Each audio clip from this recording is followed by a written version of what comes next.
Skyboat Media presents The Mage's Curse by Bethany Adams. This book is read by Gabrielle Cuir and Stefan Rudnicki. Chapter 1. Chalmys gripped the edge of the table until his fingers ached.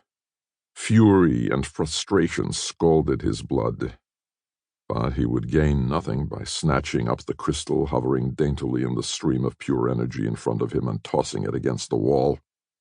The clear, perfect stone had taken decades to find.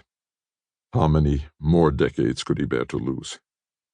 Shoving himself away from the table, Chalmys jerked to his feet and took a shaky breath before beginning his first circle of the room. The ancient wooden floor was worn thin from the centuries he'd paced here, tangible proof of his torment. Perhaps that was why he hadn't repaired the flaw, even though it would require little magic. Not that he truly needed a reminder.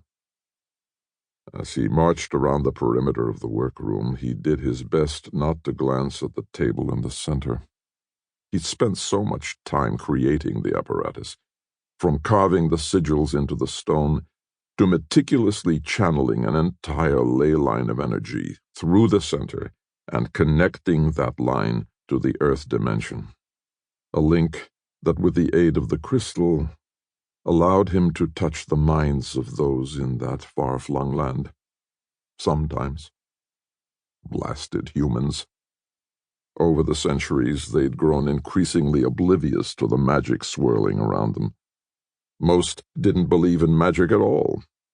If he lucked upon one with awakened fey blood, he could speak to them directly. But he only chanced to find one of those every generation or so. Although humans with dormant fey ancestry were more numerous, he could do little more but send them dreams and hope for the best. And the only awakened part fey he'd located in 40 years had had the temerity to refuse his request.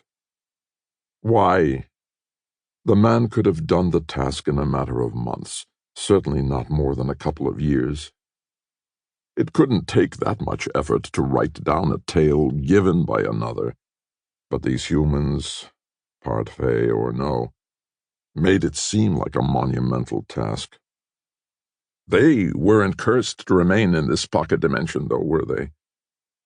The god who'd consigned Chalmys to this fate had made it sound like an easy matter to break that curse, but clearly it wasn't.